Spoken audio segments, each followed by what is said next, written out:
Emerging academic channel में आपका स्वागत है। तो आप हमारे चैनल को लाइक कीजिए, शेयर कीजिए और सब्सक्राइब कीजिए। चलिए आइए हम लोग चैप्टर 13 देखते हैं, Rolle's theorem and Lagrange's mean value theorem. तो ये Rolle's theorem and Lagrange's mean value theorem के बारे में हम लोग जानेंगे। देखिए इसमें क्या करते हैं कि सपोज करते हैं एक y is equal to F X एक डिफरेंशिएबल फंक्शन है। ठीक है, हम लोग मान लेते हैं कि y is equal to F X is a differentiable function. तो ये इसको क्या करते हैं, डिफरेंशिएट करते हैं x के रिस्पेक्ट में। तो क्या होगा, अगर y is equal to F X को अगर डिफरेंशिएट करेंगे x के रिस्पेक्ट में तो dy by D X equal to F dash X होगा। y का डिफरेंशिएशन x के रिस्पेक्ट में dy बाई डी एक्स और एफ एक्स का डिफरेंशिएशन होगा तो एफ डैश एक्स। ठीक है, और ये क्या है, स्लोप ऑफ टचिंग लाइन है। तो आप इसको छोड़ दीजिए, आप यहाँ तक समझिए। इसको डिफरेंशिएट किए तो D Y by D X equal to F dash X है। और इसको भी मैं एक्सप्लेन कर दे रहा हूँ, लेकिन मैं यहाँ से समझाता हूँ। ये D Y by D X अगर 11.1 चैप्टर पढ़े होंगे 11.1, तो उसमें मैं आपको बताया होगा कि D Y by D X का मतलब क्या होता है, स्लोप ऑफ टचिंग लाइन। कोई भी लाइन है, कर्व लाइन है, तो उसका स्लोप फाइंड आउट करते हैं, यानी D Y by D X, यानी slope of touching any touching line is called. ठीक है, तो देखिए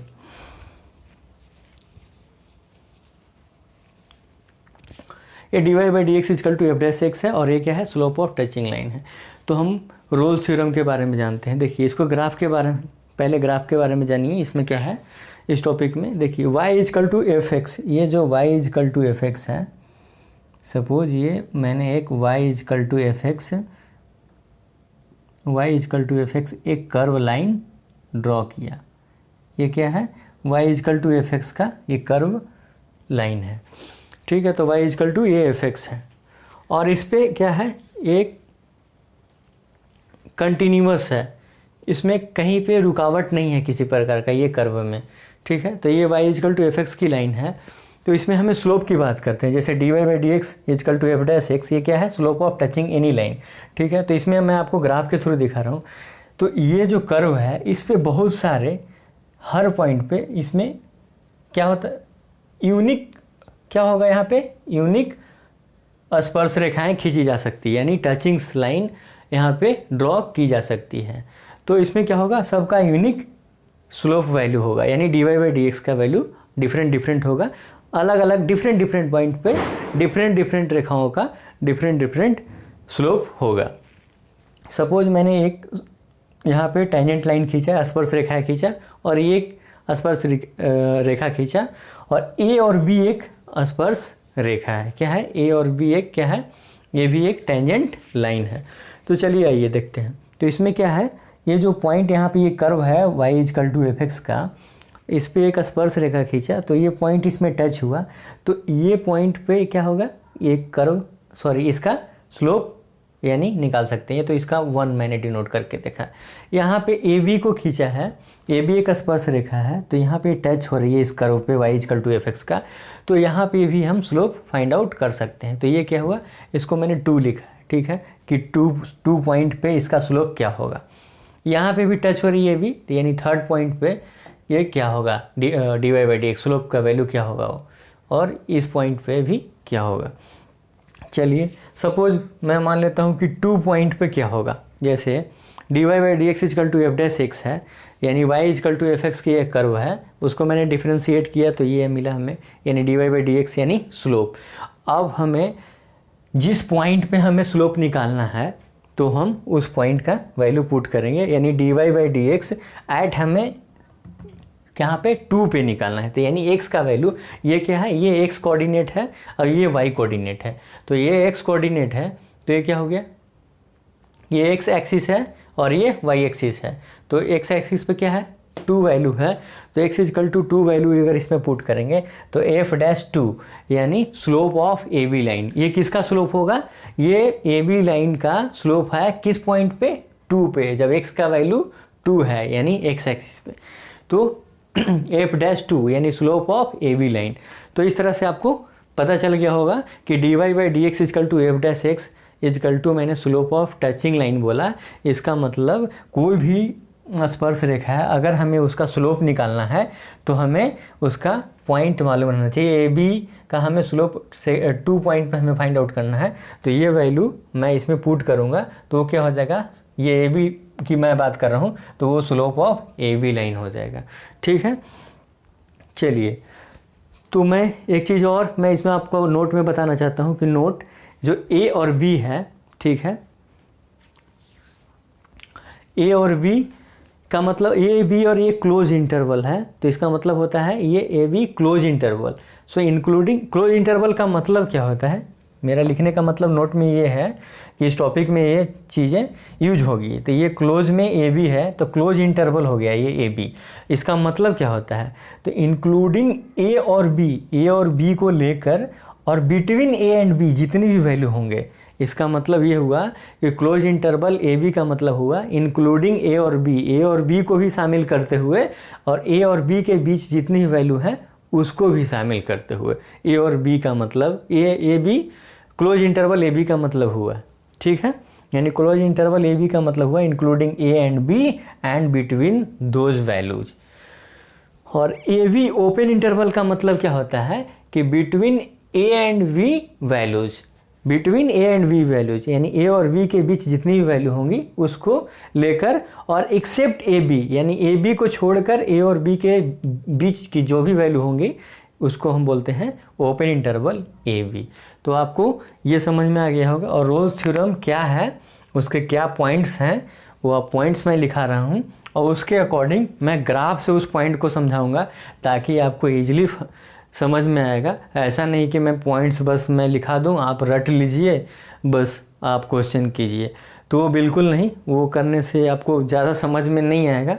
क्वेश्चन तो बनेंगे बट एक होता है कि अगर कोई आपसे पूछेगा वो तीनों पॉइंट्स के बारे में, 3 पॉइंट्स हैं उसमें, ठीक है, तो अगर पॉइंट के बारे में अगर कोई आपसे पूछेगा तो आप भी अगर वही रटाया बोल देंगे पॉइंट्स तो उसका कोई मतलब नहीं है, ठीक है।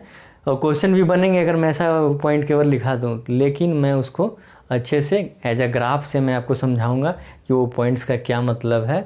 और रियल में आप रोल्स थ्योरम को अगर एक बार पढ़ लेंगे तो आपको बिल्कुल समझ में आ जाएगा, आप कभी नहीं भूलेंगे। तो चलिए आप इतना नोट डाउन कर लीजिए, मैं आगे का पॉइंट लिखाता हूँ।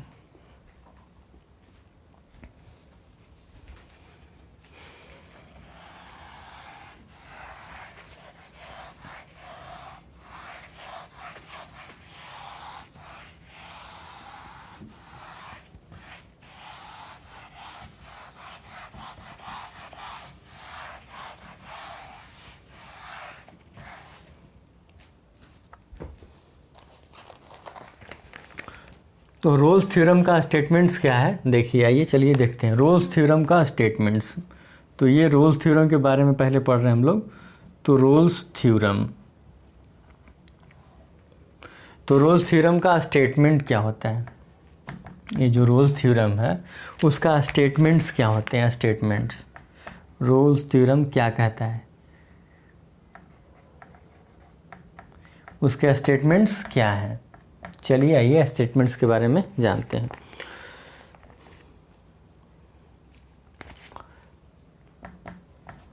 कह रहा है कि if a function F is, आप लिखते जाइएगा, if a function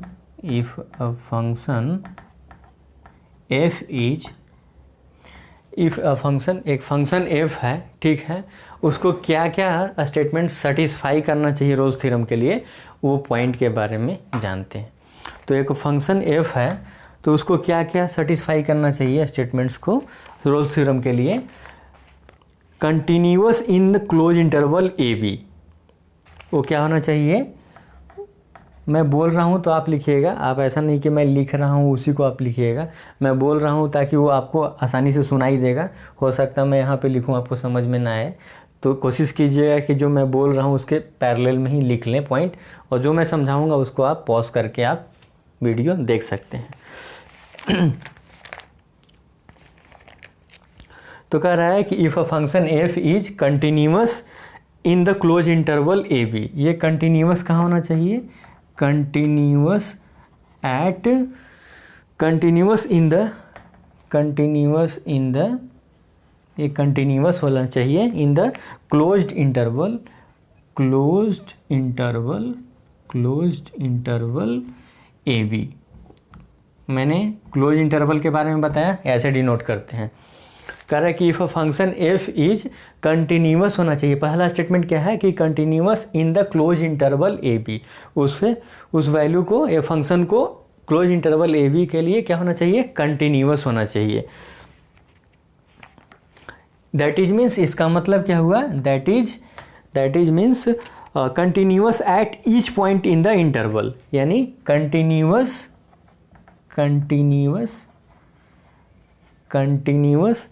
at each point, ये क्या होना चाहिए, कंटिन्यूअस एट ईच पॉइंट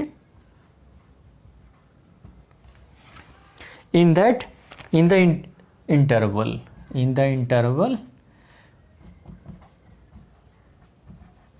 कर रहा है कि फंक्शन एफ क्या हो रहा है, continuous in the close interval A B. इसका मतलब क्या हुआ कि continuous at each point in the interval, यानी ए और बी, इंक्लूडिंग ए और बी, और ए और बी के बीच में जितनी भी वैल्यू लाई करेंगे वो सभी पॉइंट पे क्या होना चाहिए, कंटिन्यूअस होना चाहिए, यानी इंटरवल ए और B. That is means continuous at each point in the interval, close interval A B. चलिए दूसरा क्या होना चाहिए, if a function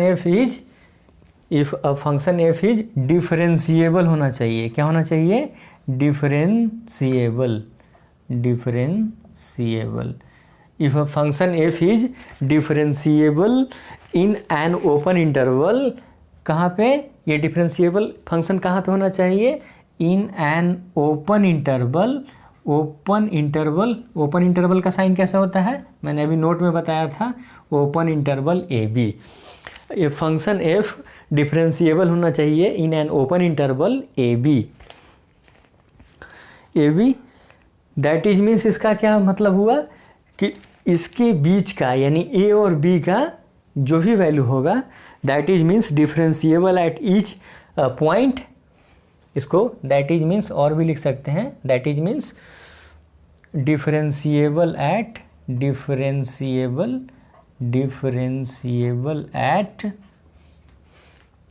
each point of interval, या इन इंटरवल ए बी। ये डिफरेंशिएबल होना चाहिए ए बी, यानी ओपन इंटरवल, यानी ए और बी का बीच वैल्यू, ना कि ए और बी। ए और बी को छोड़कर जो भी बीच का वैल्यू होगा उसके सभी वैल्यूज पे ये क्या होना चाहिए, एट ईच पॉइंट ये क्या होना चाहिए, डिफरेंशिएबल होना चाहिए। चलिए आइए देखते हैं थर्ड पॉइंट क्या कहता है। थर्ड पॉइंट क्या कहता है, रोल्स थ्योरम का थर्ड स्टेटमेंट क्या है, if a function F is, अगर फंक्शन एफ है तो क्या होगा, F A is equal to F A और F B. F A is equal to क्या होना चाहिए, एफ बी के बराबर होना चाहिए। जो एफ ए का वैल्यू होगा वो एफ बी के बराबर होना चाहिए। देन तब क्या होगा, अगर एफ ए एफ बी के बराबर होगा, then there will be at least one point, क्या होगा, then there will B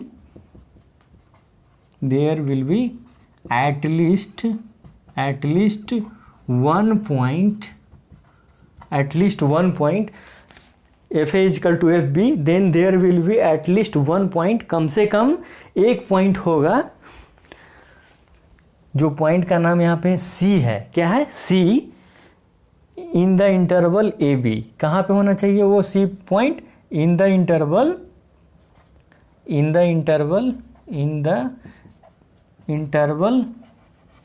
A B. कहाँ पे होना चाहिए, in the interval A B. जो सी पॉइंट होना चाहिए वो ए बी पॉइंट के बीच में होना चाहिए, ए और बी के बीच में होना चाहिए। सच दैट जैसा कि क्या होना चाहिए, सच दैट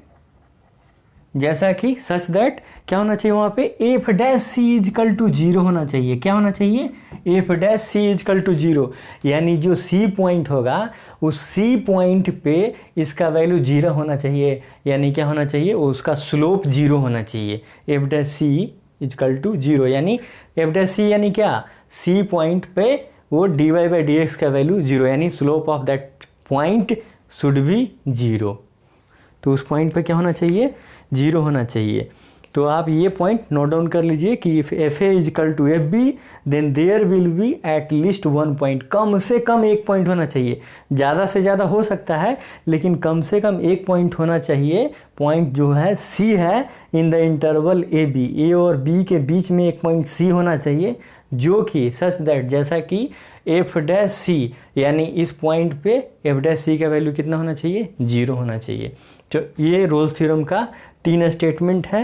ये तीनों स्टेटमेंट के बारे में मैं समझाता हूँ। ये तो रटने की चीज़ होगी, ठीक है, अगर मैं इतना छोड़ दूँ तो ये रटने की चीज़ होगी, लेकिन मैं ये तीनों पॉइंट को ग्राफ के थ्रू समझाता हूँ ताकि आपको रटने की कोई आवश्यकता ना पड़े, आप आसानी से इस चीज़ को समझ सकते हैं और फ्यूचर में आपको काम देगा।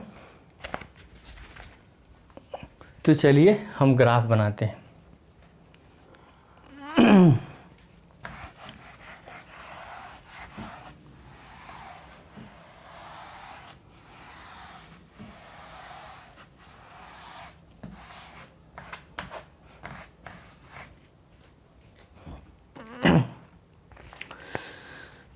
तो इसको क्या करते हैं, ये जो तीनों स्टेटमेंट्स थे इसको ज्योमेट्रिक क्या करते हैं, ज्योमेट्रिक मीनिंग क्या है ये तीनों स्टेटमेंट का, तो हम ज्योमेट्रिक मीनिंग समझते हैं। तो ज्योमेट्रिक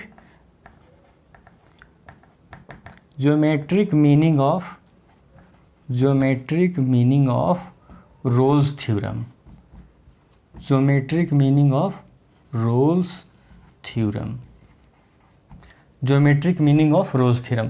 तो ये जो रोल्स थ्योरम है उसका ज्योमेट्रिक मीन क्या है, ज्योमेट्रिक मतलब क्या है, मीनिंग क्या है, ठीक है।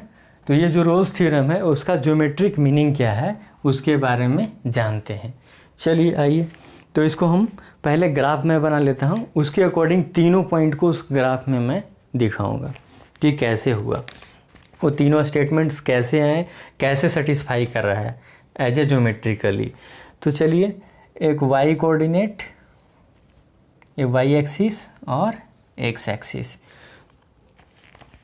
और उस पर मैंने ये वाई और ये वाई डैश, ये एक्स डैश और ये एक्स, इस पे Y is equal to F X का ग्राफ खींच लेते हैं। Y is equal to F X, ये क्या है, Y is equal to F X का कर्व लाइन, ठीक, ये Y is equal to F X की लाइन।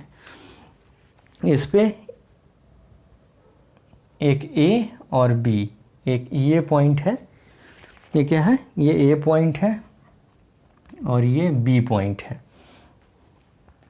तो ये हो गया, ये ए पॉइंट है और ये बी पॉइंट है, यानी ए और ये बी, इसको मिला देते हैं, ठीक है। तो इसको बोल सकते हैं एफ ए बोल सकते हैं, और इसको क्या बोलेंगे, इसको F B, F A and F B, ठीक है। तो आप बोल सकते हैं, एक मिनट, ये जो वैल्यू हुआ यानी इसका मतलब ये हुआ, ए की वैल्यू हुई, और यहाँ से जो ये हुई वैल्यू, ये इसको मैंने बी मान लिया, यानी इसको बेहतर होगा, ये ऐसे लिखेंगे तो ज़्यादा बेहतर होगा। तो यानी ये की वैल्यू हुई और ये बी हुई, ठीक है।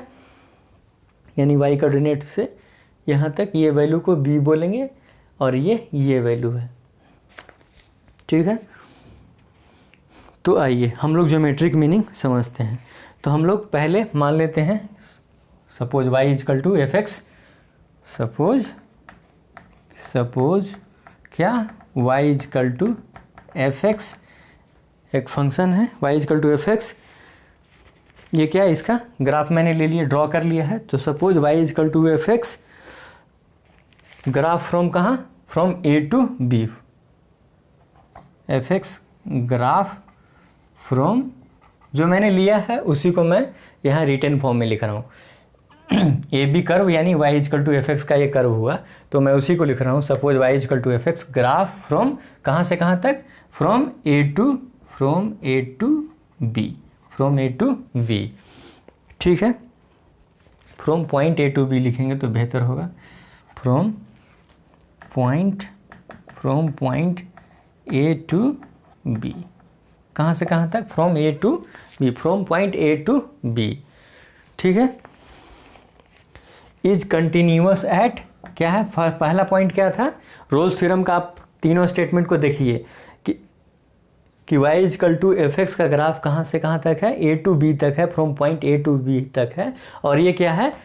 फंक्शन क्या मानना था हमें फर्स्ट स्टेटमेंट रोल्स थ्योरम के थ्रू कि it is continuous at each point. तो ये क्या होना चाहिए? ए टू बी तक क्या है ये? It should be continuous at point A to B, यानी close interval A to B तक था। तो suppose y is equal to F X graph from A to B is continuous, क्या है वो? कंटिन्यूअस है ए टू बी तक। पहला स्टेटमेंट तो ये था, कंटिन्यूअस का कंडीशन था। तो ए टू बी तक क्या है ये? Is continuous at each point लिखना पड़ेगा ना, क्योंकि सभी पॉइंट तक में जो ए और बी इंक्लूडिंग ए और बी और इसके बीच का जो भी वैल्यू होगा उस पे, तो is continuous at each point, continuous at each point. Continuous कहाँ तक है? वो ए और बी और इंक्लूडिंग ए और बी और ए और बी के बीच में जो भी वैल्यू हो रहा है उस पे ये क्या है? कंटिन्यूअस है। ये पहला रोल्स थ्योरम का स्टेटमेंट है।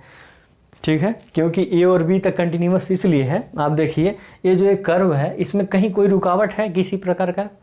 ठीक है, तो ये क्या है? कंटिन्यूअस फॉर्म में है कि नहीं है? ए टू बी क्या है? कंटिन्यूअस फॉर्म में है। तो कह रहा है y is equal to F X का जो ग्राफ है from point A to B it is continuous at each point. ये कंटिन्यूअस हुआ कि नहीं हुआ? ठीक है, यानी ए और बी इंक्लूडिंग ए और बी तक, यहाँ ए से जो कंटिन्यूअस है उस बी तक है, और ए और बी के बीच जितने भी वैल्यू लाई करेंगे उस पर भी वो कंटिन्यूअस होगा, कहीं पे कोई रुकावट नहीं है, शुद्ध हिंदी में अगर समझा जाए तो। ठीक है, तो ये फर्स्ट पॉइंट आपको समझ में आ गया, यानी रोल्स थ्योरम का फर्स्ट पॉइंट आपको कंटिन्यूअस वाला पॉइंट आपको ग्राफ के थ्रू ज्योमेट्रिकल मीनिंग के थ्रू समझ में आ गया। अब चलते हैं दूसरे पॉइंट की। ये फर्स्ट पॉइंट आपको समझ में आ गया होगा ज्योमेट्रिकल मीनिंग से। अब सेकेंड पॉइंट की ओर चलते हैं। सेकेंड पॉइंट में क्या कहता है? सेकेंड पॉइंट में क्या कह रहा है? And between A and B at each and every point unique touching line can be possible. ठीक है, तो इसमें क्या कह रहा है कि ए और बी के बीच में यूनिक लाइन है, नहीं यूनिक पॉइंट होगा। ठीक है, ए और बी के बीच मैंने क्या बोला था कि यूनिक वैल्यू होगा कि नहीं? अगर स्लोप अगर निकालेंगे तो क्या होगा? यूनिक वैल्यू, यानी डिफरेंशिएबिलिटी का मतलब क्या? D Y by D X, यानी क्या? स्लोप। तो यानी उसमें ए और बी के बीच में ये जिस पॉइंट पर अगर यहाँ पे या यहाँ पे इसका क्या होगा? सबका यूनिक वैल्यू होगा। तो इसको लिख सकते हैं कि एंड बिटवीन ए एंड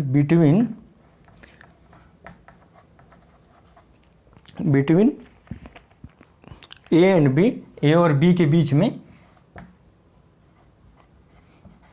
क्योंकि उसमें क्या था स्टेटमेंट में क्या था? ए और बी के बीच में, यानी ओपन इंटरवल यानी ए और बी को छोड़कर जो भी पॉइंट होगा इसमें तो वो यूनिक पॉइंट होगा, यानी जो भी वैल्यू होगा उस पर यूनिक वैल्यू हमें प्राप्त होगा। यानी बिटवीन ए एंड बी क्या होगा? Eight each and every point, eight each and every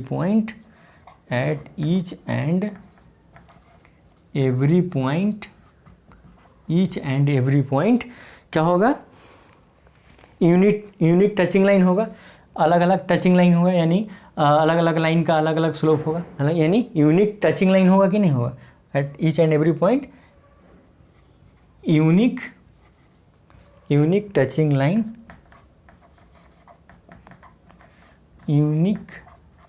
line can be possible. ठीक है, unique touching line can be possible.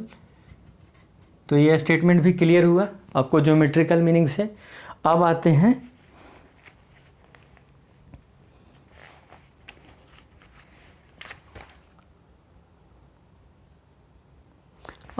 Third point पे। थर्ड पॉइंट को जो भी रोल्स थ्योरम का जो थर्ड पॉइंट है, थर्ड स्टेटमेंट है, उसमें क्या कर रहा है कि point A and B point A is equal to sorry F A is equal to F B होना चाहिए, यानी एफ ए इजकल टू जो मैंने यहाँ पे लिखा है एफ ए, यहाँ पे जो मैंने एफ ए लिखा है यानी F A is equal to F B, third statement आप देखिएगा तो F A is equal to F B हो रहा है। तो एक चीज़ देखिए, जो एफ ए यानी ये जो ए का वैल्यू अगर यहाँ से यहाँ तक आते हैं, इस पॉइंट तक आते हैं, और बी का जो वैल्यू आते हैं यहाँ से यहाँ तक, देखिए ये कहाँ तक आ रहा है, यहाँ तक ही आ रहा है, यानी ये जो पॉइंट है यहाँ पे ये दोनों के लिए कॉमन हो रहा है कि नहीं हो रहा है, ये क्योंकि ए का वैल्यू क्या है ये यहाँ तक, अगर फिर इसका वैल्यू अगर आएगा तो यहाँ पे एक यूनिक पॉइंट हमें वाई एक्सिस पे मिलेगी कि नहीं मिलेगी, मिलेगा। तो ये क्या हो गया, ये कॉमन पॉइंट हुआ कि नहीं हुआ। तो आइए, ये कॉमन पॉइंट तो आपने देख लिया, लेकिन बात को समझिए, यहाँ पे क्या कर रहा है कि F A is equal to F B, F A is equal to F B हो रहा है कि नहीं, इस पॉइंट पे यानी वाई एक्सिस का इस वैल्यू पे F A is equal to F B हो रहा है कि नहीं हो रहा है, हो रहा है, बिल्कुल हो रहा है। तो क्या हो गया, point A and B common coordinate of Y, ये क्या हो रहा है, वाई एक्सिस पे क्या हो रहा है, कॉमन कोऑर्डिनेट कह रहा है कि F A is equal to F B, F A is equal to F B having common coordinate, having common coordinate at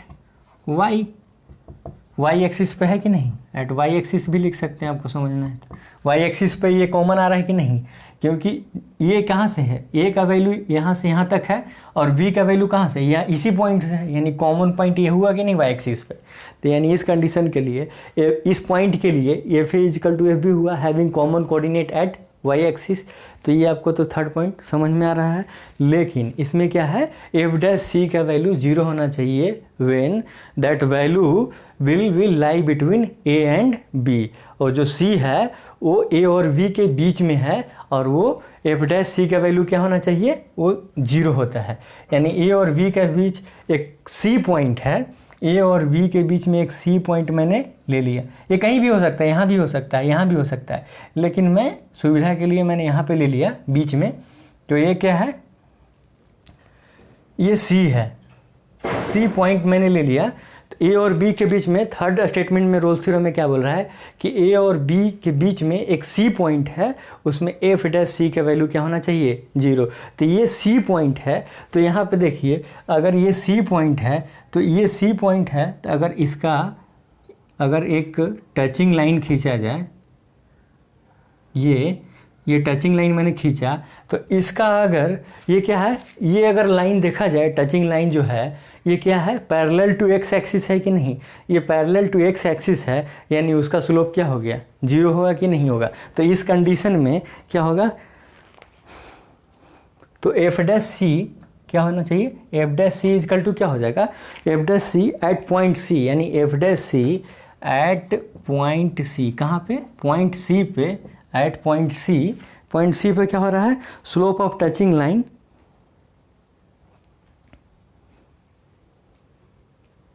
slope of touching line ये क्या हो रहा है, टेंजेंट हो रहा है, या ये क्या हो रहा है, ये tangent line is parallel to क्या हो रहा है, पैरेलल टू एक्स एक्सिस, यानी F dash C at point C it is, ये टेंजेंट लाइन है, यानी पैरेलल टू क्या है, ये पैरेलल टू पी, क्या हो गया, ये पैरेलल टू एक्स एक्सिस, क्या है, पैरेलल टू एक्स एक्सिस। अगर ये पैरेलल टू एक्स एक्सिस का हो गया, यानी इसका स्लोप क्या हो जाएगा, 0 होगा कि नहीं, यानी एफ डैश सी का वैल्यू 0 होगा, क्योंकि ये पैरेलल टू एक्स एक्सिस है। तो इस तरह से आपको समझ में आ गया geometrical meaning of Rolle's theorem. तो ये आपको अगर समझ में आ गया, बहुत कम ही टीचर होते हैं जो ये आपको ज्योमेट्रिकल मीनिंग से समझाएंगे तीनों पॉइंट को, ऐसे बहुत सारे होते हैं वो आपको पूरा स्टेटमेंट रटवा देंगे, लेकिन आप ये पॉइंट आसानी से समझिए ताकि आपको लाइफ टाइम याद रहेगा और आसानी से क्वेश्चन बनेंगे भी, और आपको सभी चीज़ें ट्रांसपेरेंसी की तरह दिखेगी कि हाँ इसका मतलब क्या होता है, ये कहाँ से आया। तो आपको ये पूरा समझ में आ गया होगा। तो आप ये नोट डाउन कर लीजिए, ये ग्राफ भी आप